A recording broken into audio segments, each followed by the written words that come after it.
connaîtra pas de fin. Nous aimons à t'appeler l'avant alpha. Nous aimons à t'appeler l'après oméga. L'éternel Dieu. C'est toi les eaux du commencement. C'est toi l'esprit qui se mouvait au-dessus des eaux. C'est toi la parole créatrice. C'est toi le lys des champs. C'est toi l'amen de Dieu. Et c'est toi qui nous as appelés à ton admirable lumière. N'est-ce pas que tu nous as sortis du bourbier dans lequel le monde nous avait placés? Et tu nous as donné un nouveau nom afin que nous puissions te célébrer tout le temps. Au nom de Jésus-Christ. L'honneur comme la gloire sont à toi. Les acclamations, pourquoi pas, célébration à Jésus-Christ le roi de gloire. Celui qui vit maintenant et à tout jamais. Fier de t'appartenir. Fier de te savoir là. Fier d'être appelé serviteur de Jésus-Christ. Alléluia. Une offrande d'acclamation à celui-là qui vit pour toujours. Jésus-Christ le roi de gloire.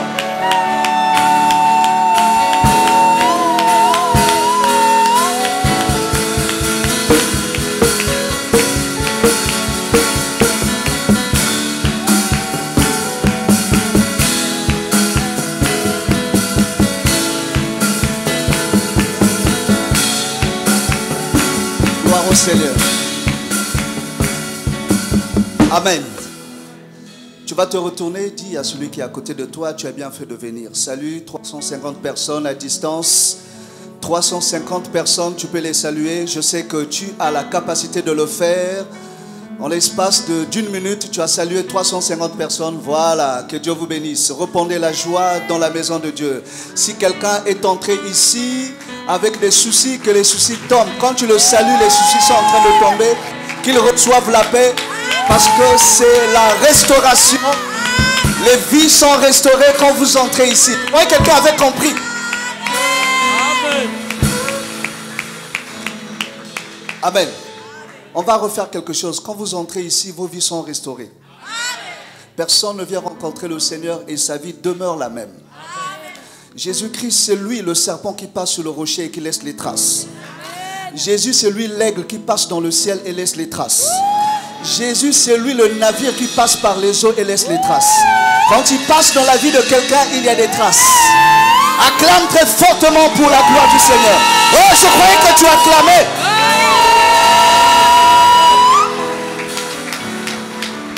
Amen. Tu peux t'asseoir, que Dieu soit loué. Je bénis l'Éternel. Je me sens privilégié que d'être devant vous ce matin. C'est un privilège. Alléluia. La grâce m'a été faite que d'être dispensateur de l'évangile. Le pasteur Augustin Ngoma, que nous appelons affectueusement Papago, m'a fait confiance pour que je me tienne à la chair et donner la parole. Alors je voudrais lui renvoyer l'ascenseur qui dise il ne s'est pas trompé de personne. Dites Amen. Que Dieu bénisse tous les serviteurs de Dieu qui sont ici, qui font avancer la barque de l'évangile. Que Dieu bénisse les mamans pasteurs, que Dieu bénisse la servante de l'Éternel, Maman Aline, alléluia. Que Dieu bénisse l'église, les chantres. Merci pour ce cantique parfumé de tout à l'heure. Vous savez, il y a des cantiques qui sont parfumés, il y a des cantiques qui ne le sont pas. Le cantique de tout à l'heure, c'est un cantique parfumé qui est monté au ciel et ça m'a donné la possibilité de prêcher sans problème. On acclame le Seigneur. Merci, que Dieu soit loué. Amen. Le message de ce matin, nous allons le tirer dans le livre de Jean 2, Jean chapitre 2, le verset 1 à 11. J'avais un message en tête, mais l'Esprit m'a dit de donner un autre message. Alors, je suis souple à la parole du Seigneur. Amen. Jean chapitre 2, le verset 1 à 11. C'est une histoire qui est connue de beaucoup de gens, mais nous allons nous faire le devoir de présenter la chose au peuple de Dieu. Et que le Seigneur ajoute la sagesse, l'intelligence, la révélation à sa parole qui sera lue. Amen. La Bible dit, 3 jours après, il y eut des noces à Cana en Galilée. La mère de Jésus était là. On y va.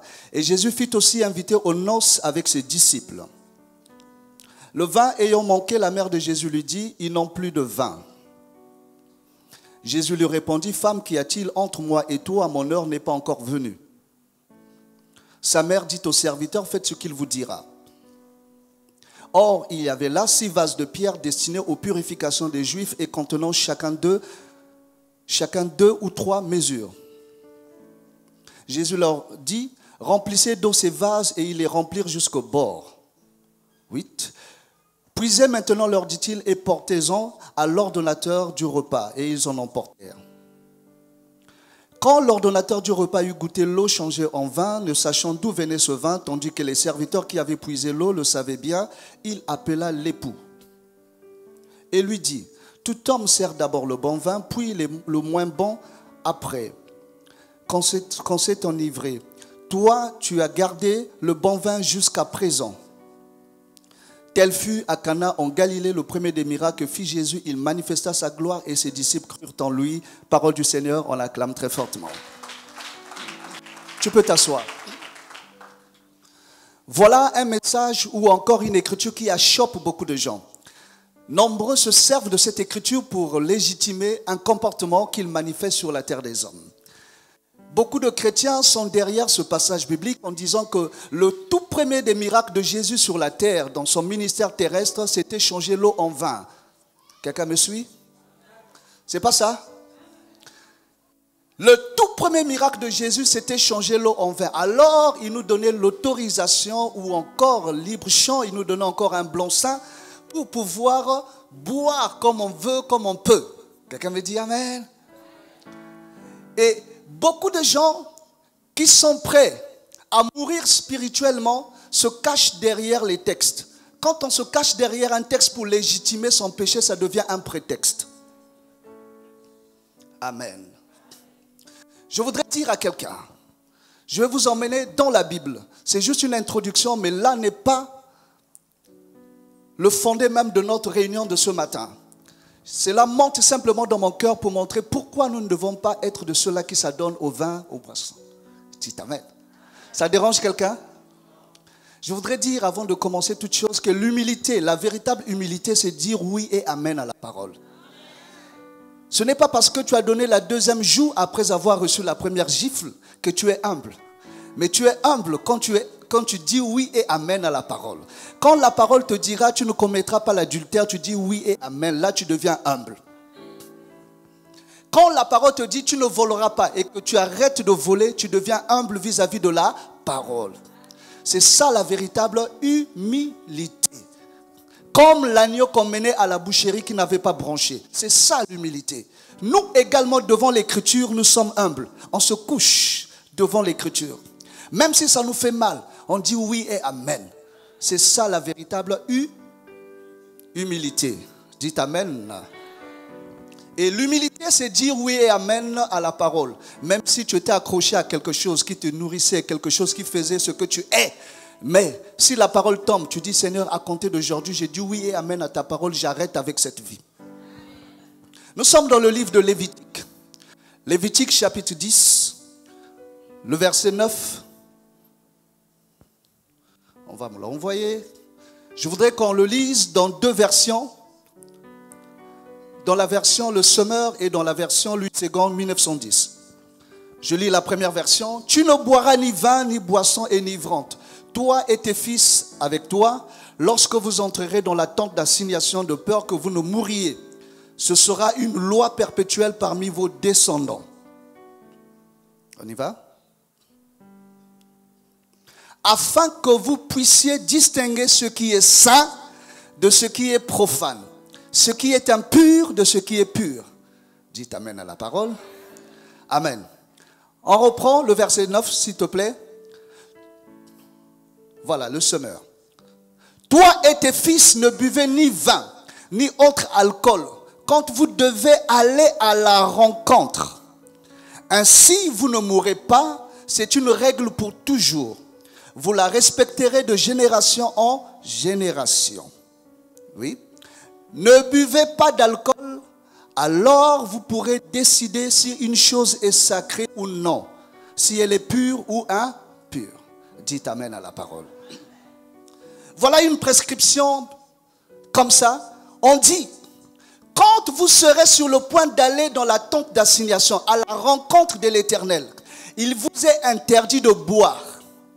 Pas de vin, pas d'alcool. Mais si vous n'allez pas à la rencontre de l'Éternel, vous avez la possibilité de boire. Suivez la subtilité de la chose. Quand vous êtes sur le point d'aller à la rencontre de l'Éternel, l'Éternel vous interdit de vous adonner au vin. Mais si vous ne vaquez pas à la prière, vous pouvez boire. Dis avec moi, il y a un gibier là-bas. Il faut trouver le gibier. Amen. Est-ce que Ésaü peut aller chercher le gibier? Amen. Mais il y a quelqu'un qui sera plus rapide qu'Ésaü et il va prendre simplement des chevreaux derrière la maison. On va prendre les deux chevreaux. Alléluia. Et Isaac va manger. C'est pas ça? Gloire soit rendue au Seigneur. Et donc, on dit, pour que tu restes en vie, tu ne dois pas boire parce que tu vas entrer dans la maison de Dieu. Cela veut dire quoi? Celui qui s'adonne à la chose de Dieu, celui qui professe, qui déclare qu'il est serviteur de Dieu, qu'elle est servante de Dieu, qu'il est fils de Dieu ou fille de Dieu, n'a pas à toucher à ces choses-là. Je vais expliquer. À quel moment on dit que tu vas entrer dans la tente d'assignation? Si au temps de Moïse, on se sanctifiait pour une œuvre, pour un temps donné, mais avec le sacerdoce royal, selon l'ordre de Melchisédek, les choses ont changé. On n'est pas saint pour un temps seulement, mais on est saint tout le temps. Si quelqu'un est saint pour un temps seulement, il tombe sous le coup de cette femme-là, cette vierge qui est folle. Je suis dans Matthieu, le chapitre 25. L'huile avait manqué et elle a manqué également à la rencontre de l'époux. Mais quand on est vierge sage, on se sanctifie tout le temps.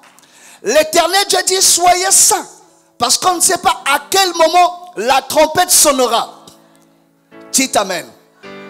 Voilà pourquoi je ne suis pas saint. Le matin, à midi, je suis impur, mais je me force, je me donne à être pur tout le temps. Dites Amen.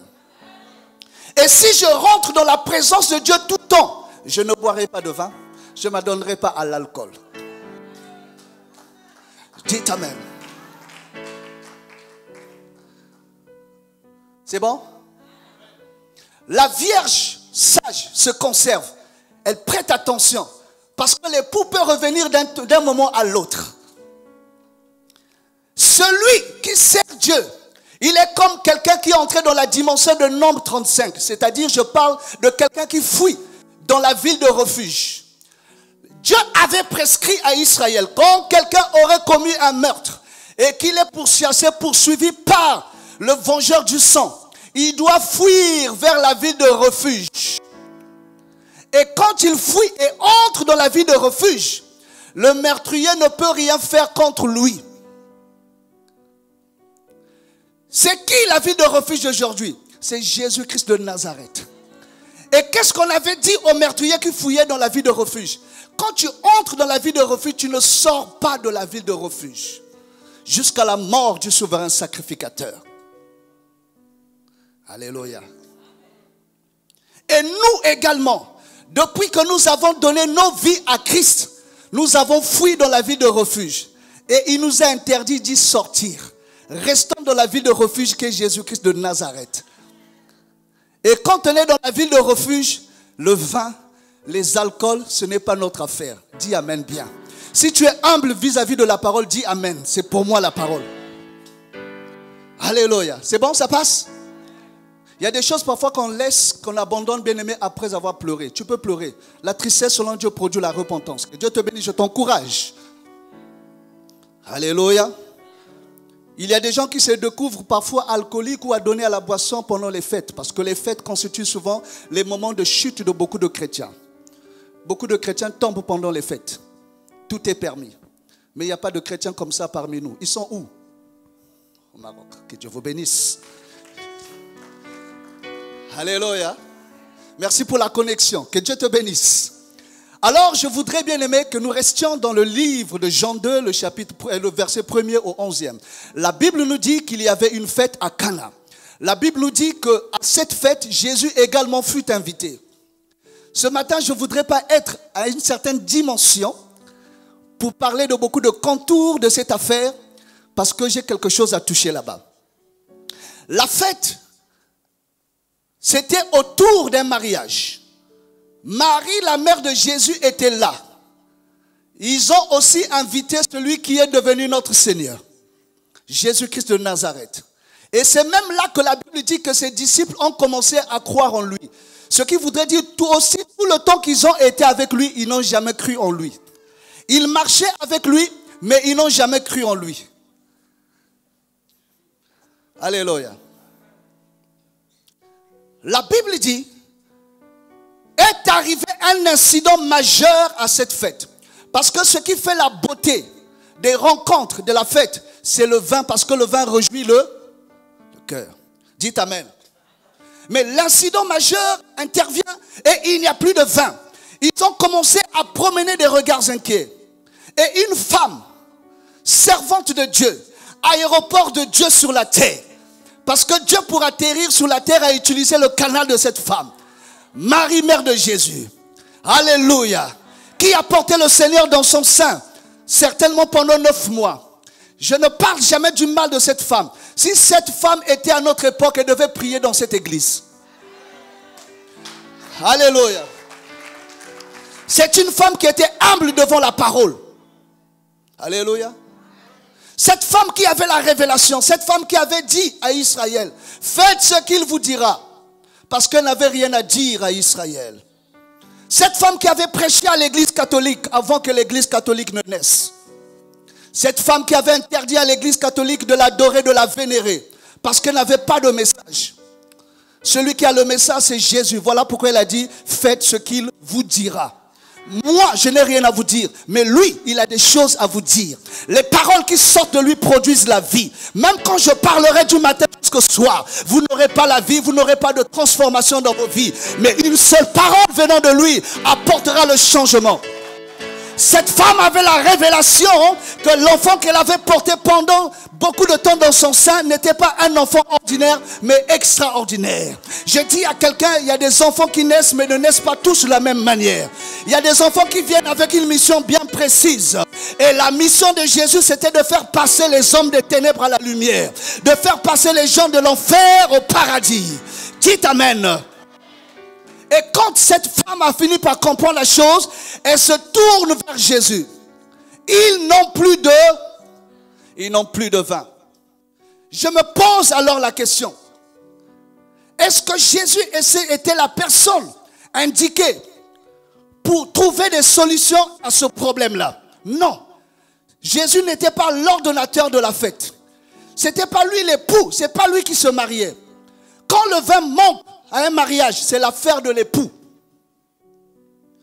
Mais prophétiquement nous parlons, nous disons qu'il y avait 2 époux à cette fête. Il y avait 2 époux à cette fête. Marie était en train de montrer que le travail du premier époux a échoué. Le deuxième et le dernier époux apportera la solution au problème. Dis amen bien haut. Jésus dit, femme, qu'y a-t-il entre toi et moi? Mon heure n'est pas encore venue. Amen. Mais Marie est restée tranquille. Quand Jésus dit, mon heure n'est pas encore venue, il était en train de dire sur le plan prophétique que mon heure à moi de mourir à la croix n'est pas encore venue. Mon heure n'est pas encore venue. Parce que Jésus qui donne le vin, c'est son sang qui coule. Et quand le sang coule, c'est la mort qui intervient. Alléluia. Alléluia. Acclame pour la gloire du Seigneur.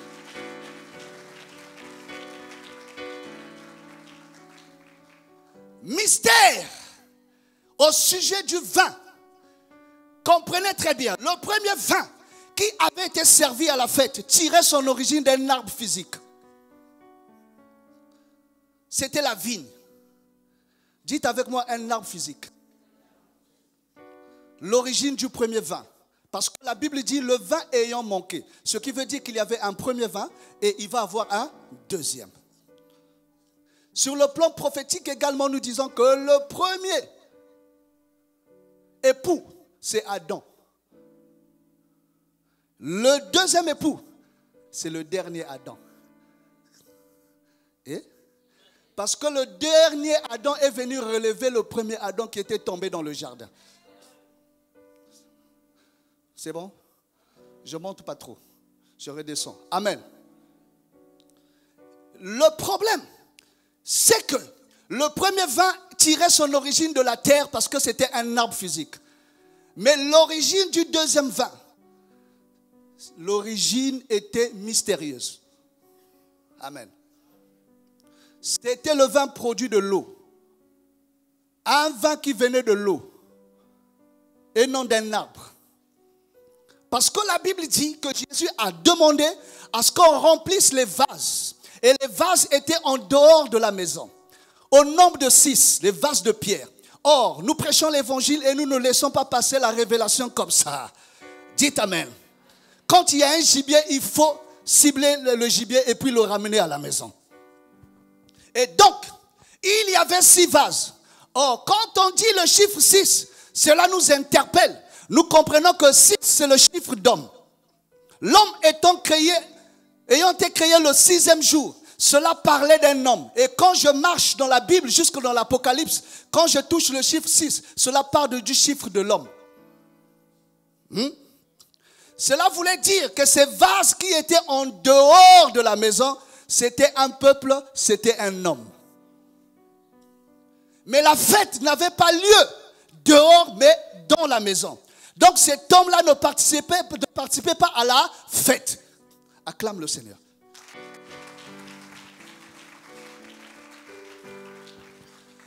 Vases de pierre. Et Jésus dit, remplissez-les.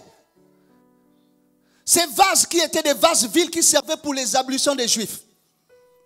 On lavait les pieds, les mains, les ablutions, comme on voit aujourd'hui nos amis ouest-africains le faire. Ils ont gardé cette chose. Pourquoi? Parce que l'étoile brillante du matin n'a pas encore brillé dans leur vie. Bien aimé, même comprendre les Écritures, c'est un don. Voilà pourquoi la Bible dit, à vous qui avez été donné de comprendre ces choses.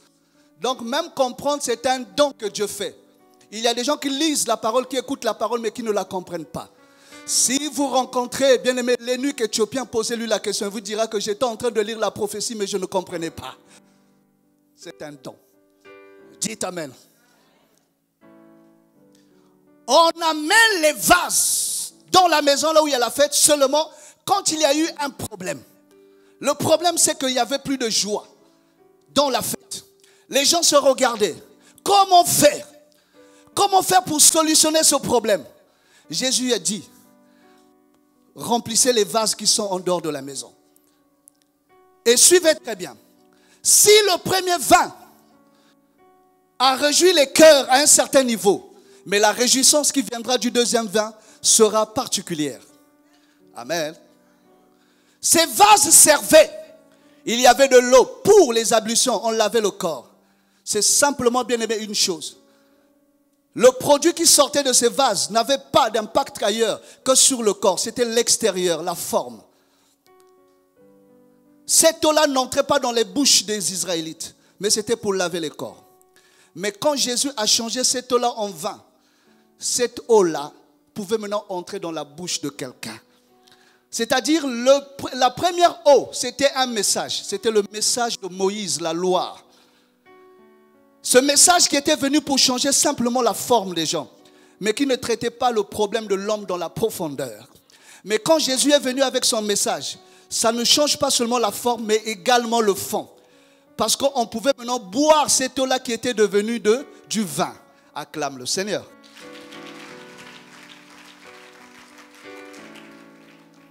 Alléluia. Les vases entrent dans la maison au nombre de 6. Et à ce moment-là, on commençait à servir aux gens. Je vais dire à quelqu'un, tu étais en dehors de la maison, mais tu vas entrer dans la maison. Amen. Le thème de mon message de ce matin est quand le vin manque. Quand le vin manque. Amen. Alléluia. Quand le vin, j'ai pas entendu, j'ai besoin d'un retour. Quand le vin, quand le vin manque. Quand le vin manque, il y a un problème. Quand le vin manque, bien aimé, il y a tumulte. Quand le vin manque, les gens promènent les regards inquiets. Mais à cette fête, il y a quelqu'un qui pouvait apporter la réponse. Acclamons pour Jésus-Christ. Gloire soit rendue au Seigneur. L'image du vin, c'est l'image d'un acte prophétique qui a été posé au temps de Noé. Parce qu'au temps de Noé, c'était le règne de l'eau. Pendant le déluge, c'est l'eau qui était en train de régner. Il avait fallu que seulement Noé, le prophète de Dieu, lâcha la colombe. Et quand la colombe est lâchée, la colombe revient au temps du soir à son bec avec une feuille d'olivier. Or, à partir de l'olivier, on peut recueillir l'huile. Dites Amen. Et l'huile, c'est le symbole du Saint-Esprit. Dites Amen. Commencez à comprendre que Dieu, comprenant la chose, il disait à Noé, c'est bien la parole, mais il faudrait que la parole soit accompagnée par la puissance, par le Saint-Esprit. Je vais dire à quelqu'un bien-aimé, tu peux avoir toutes les révélations du monde, mais si le Saint-Esprit est placé, est mis de côté, bien-aimé, ton message sera sec. Pour que le message ne soit pas sec, il faut qu'il soit accompagné par la puissance. Voilà pourquoi dans l'arche de Noé, il fallait ramener la feuille de l'olivier, pour que tout le message de Noé ait de la puissance. Dites Amen. C'est ça le pourquoi. Quand Dieu a donné le pain dans le tabernacle de Moïse, il fallait, bien-aimé, pétrir, bien-aimé, le pain avec de l'huile. L'huile, c'est l'esprit. L'huile, c'est la force. L'huile, bien-aimé, c'est la victoire en Jésus-Christ de Nazareth. C'est bon? Et nous bénissons Dieu qu'à ce moment-là, un problème est posé. Je voudrais descendre pour que tu comprennes maintenant. Parce qu'il y a des moments, il y a des gens qui ne sont pas montés avec nous. Alléluia. Toi qui es monté avec nous, acclame d'abord pour la gloire du Seigneur.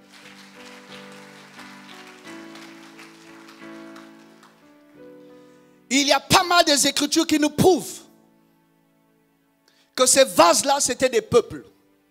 On va lire pour ceux qui prennent les notes. 2 Timothée, le chapitre 2, le verset 20 à 21, surtout le verset 21.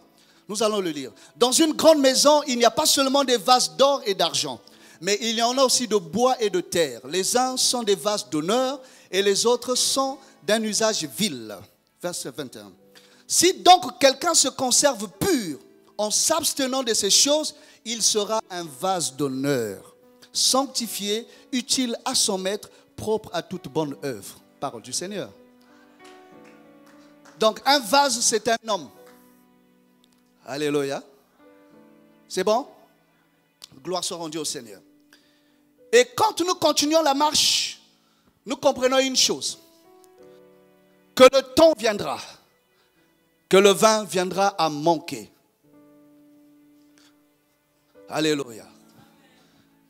Dans un couple, le vin peut manquer. Dans une église, le vin peut manquer. Dans une relation, le vin viendra à manquer.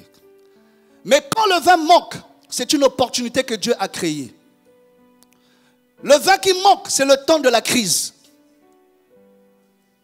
Les Chinois qui ont compris la chose n'appellent pas crise comme nous l'appelons crise, mais ils appellent ça opportunité d'affaires. Dieu a tout fait pour un but. Une difficulté naîtra dans le milieu dans lequel tu te trouves. Mais tu ne seras pas emporté par cette difficulté. La difficulté est là pour te révéler au monde.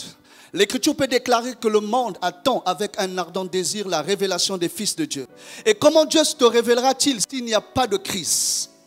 Quand le vin manque, Goliath se lève quelque part. Quand le vin manque, Saoul n'a plus de force. Quand le vin manque, Israël tremble comme des petites personnes devant Goliath.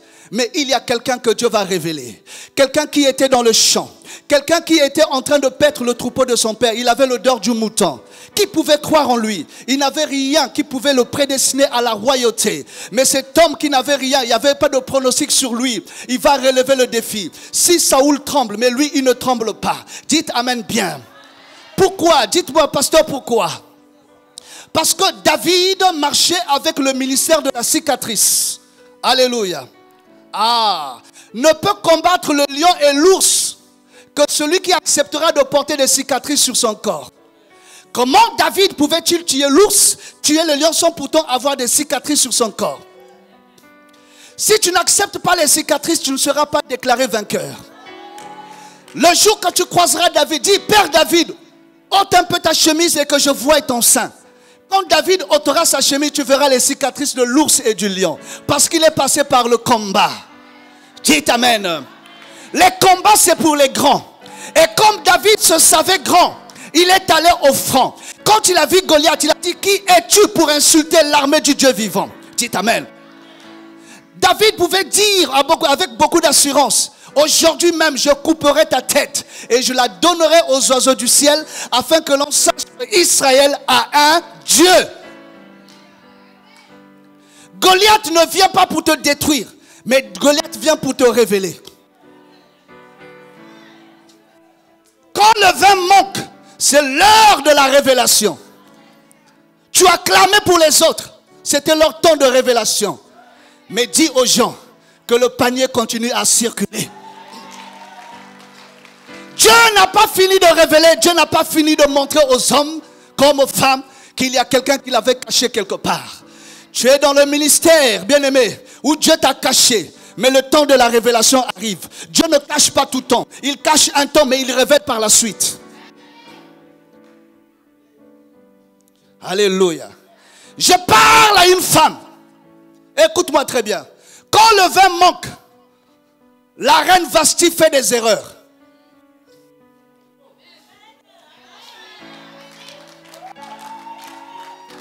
Quand le vin manque, la reine Vasti fait des erreurs. Pourquoi? Parce que Esther doit entrer dans le palais royal. Dis amen. Il arrivera des moments où une personne occupe une position quelconque, mais ce n'est pas sa position. Dites amen. Et comme tu dois entrer dans cette position, Vasti va se retrouver en train de faire des erreurs. Le roi dit, emmenez-moi ma femme, la reine Vasti, pour que tout le royaume voie combien elle est belle. Mais elle va faire des caprices. Elle ne veut pas paraître dans la présence du roi. Et le roi va consulter les principaux du royaume. On va lui dire, roi, on peut régler ce problème-là. Dites amen. La chute de Vasti, Esther n'avait rien à voir là-dedans. Esther n'a pas trafiqué pour que Vasti tombe. Esther n'a rien dit au royaume pour que la reine Vasti tombe. Mais ce sont les choses de Dieu. C'est ça la volonté parfaite de Dieu. Dites amen bien. Alléluia. Quand Dieu trafique, quand Dieu prend la décision d'installer un fils ou une fille, bien aimé, nous ne sommes pas là. Reste tranquille. Il y a quelqu'un qui est en train de travailler pour toi dans le secret. Dis avec moi que Vasti tombe. Que Vasti fasse des erreurs. Pour que je règne. Ah, dites amen. Je prêche à des gens qui n'ont pas de gentillesse, bien-aimé, sans fondement. Ta gentillesse là, ça ne vient pas de Dieu. C'est de la naïveté. Dans les choses de Dieu, quand Dieu a dit c'est toi, c'est toi. Quand le vin manque, les astrologues, les magiciens de l'Égypte n'arrivent pas à interpréter le rêve.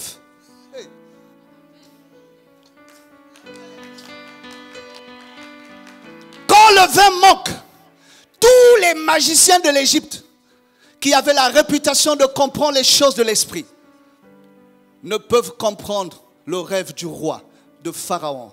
Il faut seulement aller chercher quelqu'un qui est dans le fin fond d'une prison oubliée par les chansons et le panetier. Joseph. Alléluia. Et Joseph qui sort de la prison, c'est pour expliquer le songe. Dites amen. Dis avec moi, le vin manquera. Quand le vin manque, Joseph abandonne la tunique de la prison. Et il révèle la tunique que le roi lui donne. Jacob, c'est lui le patriarche. Quand on dit le Dieu d'Abraham, d'Isaac et de Jacob, on ne dit pas le Dieu de Joseph. Joseph ne fait pas partie des patriarches. Amen. Suis-moi très bien. Quelqu'un a enseigné, il a dit le Père, le Fils, le Saint-Esprit. Abraham, Isaac et... Mais nous ne sommes pas des trinitaires. Parce que le Père, le Fils, le Saint-Esprit, c'est la même personne. Dites Amen bien. Je m'arrête là. Alléluia. Mais suis-moi très bien. Joseph, qui était en prison, qui n'avait pas une position favorable.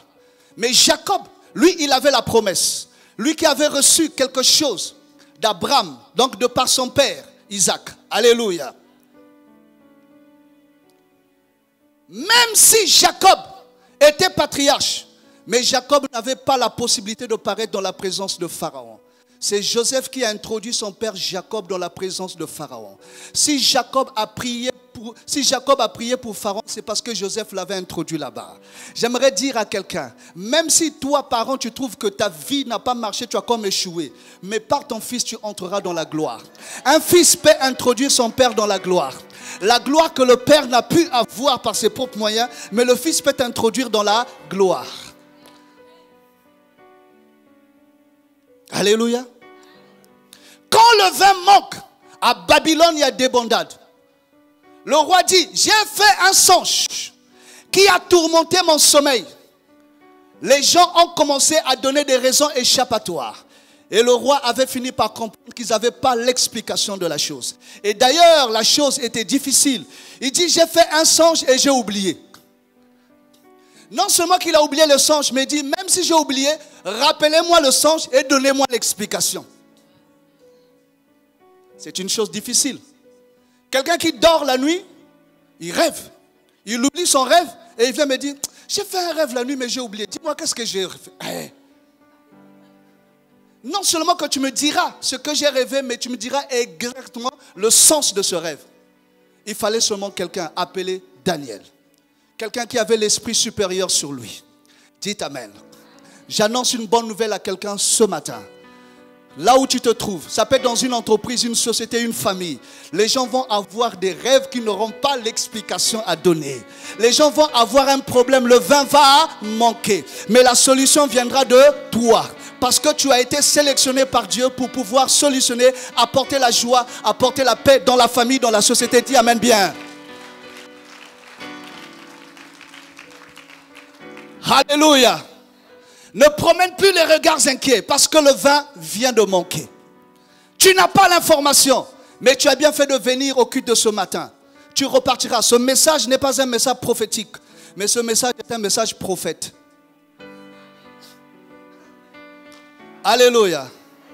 Quand tu reçois ce message, il te parle tout le temps. Marche avec cette parole que le vin vient de manquer quelque part. Quand le vin manque, les ennemis de ta vie ne s'entendent plus entre eux. Ils se retournent l'épée contre eux. Pourquoi? Parce que le vin vient de manquer. Dis Amen bien. Alléluia. Il y a des combats où Dieu te dira sors de ce combat. Il y a des combats que tu combattras. Mais il y a des combats où Dieu te dira sors de ce combat parce que c'est mon affaire à moi. Dites Amen bien. Les Syriens ne savaient pas qu'ils devaient se retourner l'épée entre eux. Mais le temps est arrivé. Pendant que la peur a commencé à gagner le cœur de l'homme de Dieu. Mais Dieu lui a montré, ouvre les yeux, vois. Vous êtes plus nombreux. L'armée d'Israël est plus nombreuse que l'armée de la Syrie. Et ils ont commencé à se retourner, se canarder entre eux. Je t'annonce une bonne nouvelle. Tous les ennemis connus, inconnus de ta vie sont en train de se battre entre eux. Pourquoi? Parce que le temps de Dieu est arrivé. Mais quand la chose viendra, ne parle pas, ne te prononce même pas, reste calme, garde le silence, parce que l'Éternel est en train de combattre à ta place. Dis Amen bien. Il y a des choses qui arrivent dans ta vie pendant que tu ne t'attends pas. C'est là que la Bible dit que tout ce qui arrive, c'est pour ton bien. Alléluia. Tout ce qui arrive, tout ce que Dieu met en marche, c'est pour que tu arrives à dire Alléluia, pour que tu arrives à témoigner la puissance de l'Éternel. Acclame très fortement pour la gloire de l'Éternel.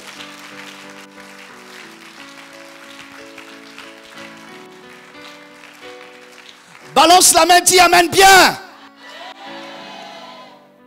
Quand le vin manque, Dieu abaisse l'intelligence de tes adversaires. Hey! J'ouvre ça. En Égypte, il y avait beaucoup de gens intelligents et sages. À Babylone également. Mais Dieu avait abaissé l'intelligence des astrologues, des magiciens de l'Égypte pour élever l'intelligence de Joseph, tout comme de Daniel. Ce n'est pas ton diplôme qui va déterminer ce que Dieu va faire avec toi. Mais c'est simplement une question de choix de l'Éternel. Dieu va abaisser l'intelligence de quelqu'un. Dis Amen. Dieu va abaisser la force de quelqu'un pour manifester ta force à toi. Alléluia. Voilà comment Dieu a abaissé l'intelligence des Égyptiens. Royaume réputé, détenant la civilisation la plus prodigieuse. En Égypte, il y avait des gens versés, bien-aimés, dans une connaissance très pointue. Mais ce jour-là, Dieu a fermé le ciel à ces hommes-là. Et il a ouvert le ciel de Joseph. Amen. Il a ouvert le ciel de... L'Éternel entre dans son palais. Que toute la terre fasse silence. Quand Dieu entre dans son palais, toute la terre doit se taire. Qui est l'Éternel qui entre dans son palais? Mais c'est toi, parce qu'il a dit, ne sais-tu pas que ton corps est devenu mon temple à moi?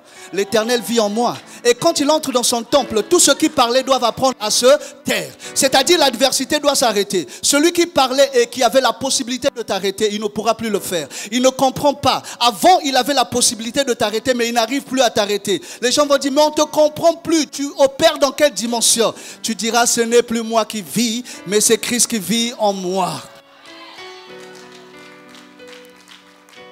Alléluia. Quand le vin manque, quelqu'un se lèvera pour rebâtir. Quand le vin manque, il y aura une Déborah. La Bible dit à cette époque, tous les hommes en Israël étaient sans force, c'était des peureux. Et se leva une femme au nom de... Mais laisse-moi te dire, la véritable Déborah, c'est l'église des temps de la fin. Parce que la Bible dit que Déborah siégeait au pied d'un palmier. Alléluia. Mais écoute-moi très bien. La femme, c'est une personne qui est négligée dans la société. On dit les grands problèmes ne sont pas à donner aux femmes, mais c'est pour les hommes. Mais Dieu permettra qu'il y ait un problème. Pour que toi qui es négligé, toi qui es le plus petit de la famille, que l'on te considère. Parce que quelque chose de fort sortira de toi. Dieu ne regarde plus ton sexe, mais Dieu regarde simplement ce qu'il a disposé au-dedans de toi. Dis Amen bien. Dis Amen bien. Acclamons très fortement pour la gloire du Seigneur.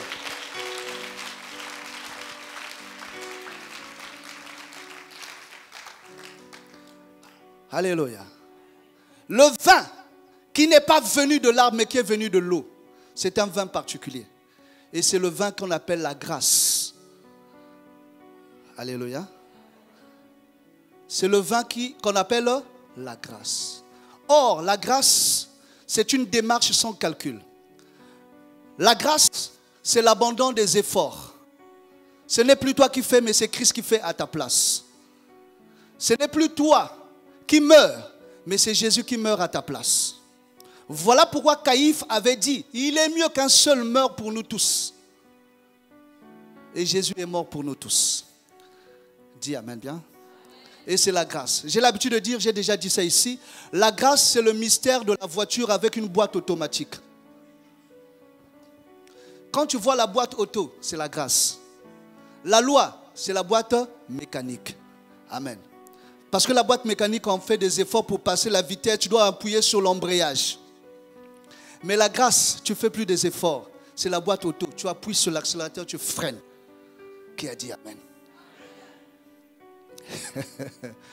Acclame très fortement pour la gloire du Seigneur.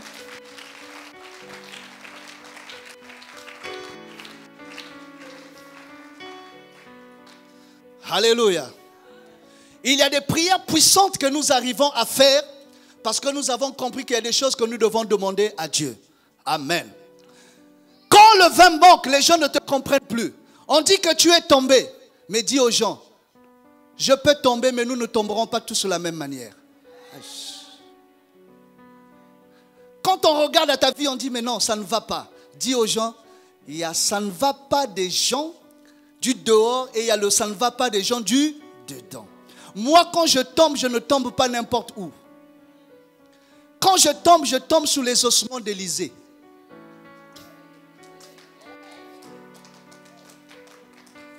Alléluia. J'ouvre un peu. Alléluia. Ce jeune homme qui est porté vers le sépulcre, on dit que c'est fini pour lui. C'est pas ça. C'est fini pour lui. Mais Dieu va permettre qu'il y ait un problème majeur en Israël. Les ennemis entrent dans Israël. C'était la débandade. Et dans la peur, les gens ont balancé le corps. Mais le corps n'est pas tombé n'importe où. Mais le corps est allé tomber sur les ossements d'Élisée. Et qu'est-ce qui s'est passé? Au contact avec les ossements, le jeune homme qui était mort est revenu à la vie. Il est revenu à la vie. Dis avec moi, là où il y a la vie, il n'y a pas la mort. Vous savez pourquoi ce jeune homme-là est ressuscité? Parce que Élisée n'avait pas partagé son onction avec qui que ce soit. Élie a donné son onction à Élisée. Mais comme le serviteur qui était aux côtés d'Élisée n'avait pas une bonne probité morale, alléluia, Élisée a préféré mourir avec son onction. Parce que s'il avait donné son onction à Géasi, Géasi devait devenir un papa de Bizinga. Géasi devait devenir un charlatan. Il dit, pour que cet enfant-là ne se perde pas à tout jamais, je meurs avec mon onction. Et quand le jeune homme entre en contact avec les ossements de celui qui avait l'onction sur lui, il revient à la vie. Dis amen. Or, le véritable Élisée, c'est Jésus-Christ de Nazareth. Dis amen bien. Oh, j'ai envie de prêcher. Dis amen bien. Il ne tombe pas n'importe où, mais il tombe sur les ossements d'Élisée. Toi également, quand il arrive que tu faiblisses dans la foi, tu ne tombes pas n'importe où. Tu ne tombes pas n'importe où, mais tu tombes sur les ossements d'Élisée. Voilà pourquoi tu as le pouvoir de te relever. Quand le temps arrive, il y a une parole, il y a une voix qui est en train de tonner au-dedans de toi. Et marre, ce n'est pas ta vie. Relève-toi et continue la marche. Continue la marche. Mais il y a des gens qui tombent, mais qui ne se relèvent plus jamais. Alléluia. Il tombe mais il ne se relève jamais. Pourquoi? Parce qu'il ne tombe pas sur les ossements d'Élisée. Élisée est parti avec la puissance. Il est parti avec l'onction. Celui qui a fait le double des miracles de son père Élie. Parce que le premier miracle d'Élisée, c'est le dernier miracle d'Élie. Alléluia. Le premier miracle d'Élisée, c'est le dernier miracle d'Élie. C'est quel miracle? Le dernier miracle d'Élie, c'est avec le manteau, il a frappé les os. Et les os se sont déchirés en deux. Dites amen. Élisée également, quand il a reçu l'onction, il a dit, où est le Dieu d'Élie? Il a pris le même manteau, il a frappé les os. Et les os se sont ouvertes. J'aimerais dire à quelqu'un, là où ton père s'arrête, c'est là où toi tu commenceras. Alléluia. Là où le père s'arrête, c'est là où le fils commence. Dis amen bien. Les gens ont dit que c'est fini pour cet enfant, mais ce n'est pas fini. Dites amen. Cela m'emmène. Je vois une fenêtre s'ouvrir. L'esprit me dit, Emar, tu n'as pas vu également. Il y a un jeune homme qui était fils unique de sa mère, qui était emmené vers le tombeau. Les gens ont dit que c'est fini pour lui. Mais sur le chemin du cimetière, cet enfant-là qui était mort va rencontrer un autre fils unique. Alléluia. C'était la rencontre de deux fils uniques. Mais là-bas, il y avait un fils unique qui avait la vie, mais il y a un autre fils unique qui n'avait pas la vie. Qu'est-ce qui se passe? Le fils unique qui a la vie a commencé à dire, comment peut-on parler de la mort là où il y a la vie? Comment peut-on parler de la mort là où il y a la vie? Je t'annonce une bonne nouvelle. Quand tu viens à Jésus-Christ de Nazareth, quelle que soit ta condition, elle changera. Quel que soit le problème, il tombera. Quelle que soit la situation, elle changera. Parce que celui qui s'appelle la vie entre en action. Dis amen bien. Alors donne-moi le nom de ton problème que Dieu ne peut pas solutionner. Le fils unique, la maman pleurait. Mais il y avait un autre fils unique quelque part. Amen. Jean 3,16. Que dit la Bible? Dieu. Oui. Dites-moi, est-ce que la Bible dit Dieu a tant aimé le monde qu'il a donné son fils? Non. Mais la Bible dit Dieu a tant aimé le monde qu'il a fait quoi? Unique, pas deux. La maman là également n'avait qu'un seul fils. Pour elle, tout était perdu. Parce que pour une mère, c'est le fils qui apporte. C'était une richesse en Israël et même aujourd'hui. C'était une fierté. La nature venait de lui arracher ce qu'elle avait de plus cher. J'aimerais dire à quelqu'un, ce que tu crois être perdu n'est pas perdu. Et amen. Alléluia. Ce que tu crois être perdu n'est pas. Gloire soit rendue au Seigneur. Il y avait tout un cortège. Ce jour-là, il y a eu des bandades en Israël, il y a eu des problèmes en Israël. Parce que lorsqu'on organise les funérailles de quelqu'un, il y a des gens qui font louer les tentes. Il y a des gens qui font louer les chaises. Et il y a même des fossoyeurs. Des gens qui creusent le trou. Amen. Amen. Et il y a des gens qui avaient fait la chose. Ils ont dit, allez faire le trou. Quand on va finir, on va faire le point avec le cahier, on va vous payer. Amen. Et les gens étaient motivés. Et ceux qui creusent souvent les trous, ce sont des gens qui mangent beaucoup. Amen. Alléluia. Ils mangent beaucoup. C'est un travail dur. Et qu'est-ce qu'ils ont fait? Ils ont dit à la maman du quartier, dis maman, tu peux nous donner à crédit à manger. Donne-nous le saka, donne-nous le haricot, donne-nous le manioc, donne-nous aussi le riz. Parce que quand on va finir avec le travail, on va nous payer. Et quand on va nous payer, on viendra te régler. Amen. Mais qu'est-ce qui s'est passé? Eux, ils attendaient à recevoir de l'argent après avoir fait ce travail-là. Mais mauvaise nouvelle pour eux. Ils étaient au cimetière, ils attendaient le corps. Mais le corps n'est jamais arrivé. Le corps n'est jamais arrivé. Hey, alléluia. C'est-à-dire, il y a des gens qui ont trafiqué au sujet de... Non, à ton sujet, ils ont fait ci, ils ont fait ça. Ils ont même dit aux gens, à telle période, à telle date, elle tombera, il tombera. Ils t'attendent là-bas. Ils attendent depuis 6 heures du matin, 8 heures, 9 heures, midi, tu ne viens pas. Il dit, mais où est le corps? On dit, où est le corps? Mais vous ne savez pas ce qui se passe dans la ville. Qu'est-ce qui s'est passé? Celui que vous attendiez ne viendra plus parce qu'il est ressuscité. On t'attend là-bas, mais on ne te verra pas. Alléluia. Quand le vin manque, les gens te jettent dans le désert. Dis avec moi, on m'a jeté dans le désert. Mais les gens ont oublié. Dis avec moi, jette-moi dans le désert. Et tu me retrouveras à Cana. Alléluia. Quand le vin manque, les gens te jettent dans le désert. Oh, pour arriver à Cana, il faut passer par le désert. Ils n'ont rien compris. Dieu a aveuglé leur intelligence. Ils croient bien faire, mais ils font mal. Tout ce qu'ils font, c'est pour moi. C'est pour mon bien. Ils m'ont jeté dans le désert. Mais ils n'ont pas la révélation que juste après le désert, c'est Cana. J'entrerai dans le pays où coule le lait et le... Alors je pose la question à l'église. Comment une terre peut donner le miel, une terre peut donner le lait? Ouf. Cana est une terre qui donne le lait et qui donne... Yes. Alléluia. Quelle est cette terre-là qui donne le lait? Quelle est cette terre qui donne le miel? C'est Jésus-Christ de Nazareth. Le lait, c'est la parole. Le miel, c'est la parole. Tout vient de Jésus-Christ. Dis amen bien. Quand la Bible dit, vous entrerez dans un pays que vous n'avez jamais connu. Alléluia. Je montre à l'église également.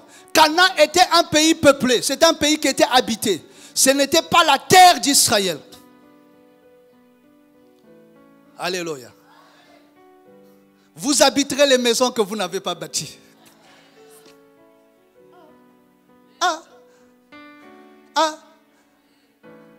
C'est-à-dire, il y a des choses comme ça qui viendront à vous sans pourtant que vous vous rendiez compte. Il dit, je n'ai pas fait des efforts. Et pour comprendre que tu es dans la grâce de Dieu, tu ne fais plus d'efforts. Tu dis, mais ça c'est qui? Qu'est-ce qui se passe? Ce que je vous avais dit, Adam dort célibataire, il s'est réveillé marié. Alléluia. Il dort célibataire, le gars se réveille.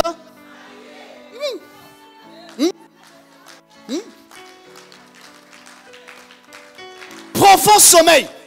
Le gars avait des problèmes. Assure-moi que Adam ne prenait pas du poids. Parce que pour qu'un homme prenne vraiment du poids, il faut qu'il se marie. Alléluia. Pour qu'un homme soit complet, il faut qu'il ait une femme. Amen. Pour qu'un homme marche avec la vision comme il se doit, il faut qu'il ait une femme à ses côtés. Amen. Je suis sur le plan prophétique, mais pas sur le plan charnel. Amen. Alléluia. Adam dort célibataire. Mais à son réveil, il y a une femme à ses côtés. Le gars est marié. Si vous rencontrez Adam, certainement au marché, au péage là-bas, il va vous dire, fils, c'était compliqué ce jour-là. J'ai dormi comme à l'habitude, mais seulement je n'ai pas compris, c'était un sommeil profond. Mais à mon réveil, j'ai vu ta mère à mes côtés. Dis amen bien. C'est-à-dire, tu peux dormir pauvre et te réveiller riche. Tu peux dormir malade et te réveiller guéri. Tu peux dormir avec des problèmes et te réveiller avec des solutions. Tu peux dormir chômeur et te réveiller. Oh, quelqu'un a compris qu'il acclame très fortement pour la gloire du Seigneur.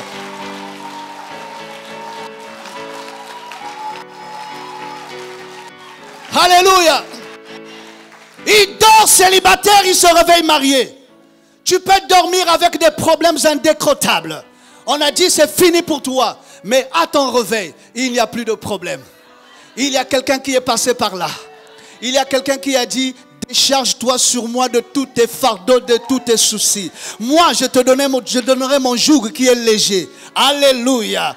Et quand Jésus prend mes problèmes, je n'ai plus à promener les regards inquiets. Quand les gens pleurent pour les problèmes, je ne pleure pas pour les problèmes. Je ris d'ailleurs. Je vais dire à quelqu'un, ce qui te fait pleurer aujourd'hui te fera rire demain. Alléluia. Je vois que tu commences à sourire pendant que je prêche.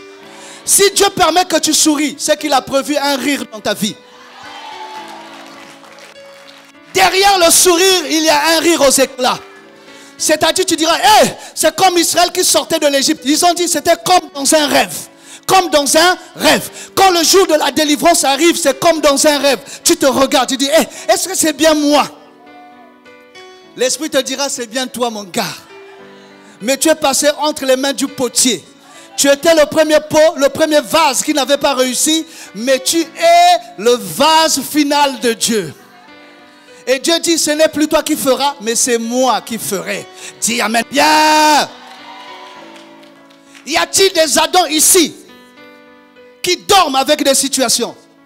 À ton réveil, il n'y aura plus de situation. Le Seigneur pouvait dire, les Égyptiens que vous voyez, vous ne les verrez plus jamais. Adam avait ses Égyptiens à lui. C'était le célibat. Le garde tous les regards. Il n'y avait personne pour lui préparer un bon foufou. Le gars jette les regards à gauche comme à droite. Il n'y avait personne pour lui dire ça va aller. Parce qu'une bonne femme dit à son mari, chérie, même si c'est difficile, je suis là, on va aller, ça marchera. Alléluia. Une véritable femme, une femme bénie de l'Éternel est une ville de refuge pour son homme. C'est une femme réponse, une femme solution. Quand ça n'a pas marché dehors, l'homme court vers sa femme. Dit, chérie, on m'a rudoyé là-bas. On m'a causé du tort. Et la femme dira, oui, c'est difficile, mais ce n'est pas impossible. Quelqu'un devait me dire amen bien. Parce que la Bible dit, deux valent mieux qu'un. Parce qu'à deux, ils tirent un bon salaire. Et s'il n'y a pas la deuxième personne, bien aimée, tu ne tireras pas un bon salaire, tu tomberas. Dis amen bien. Acclame très fortement pour la gloire du Seigneur.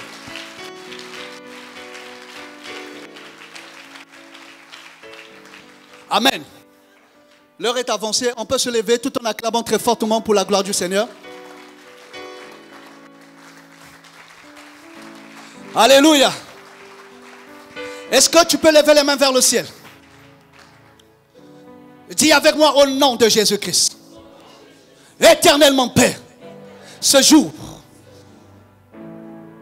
je prophétise que le vin est en train de manquer quelque part.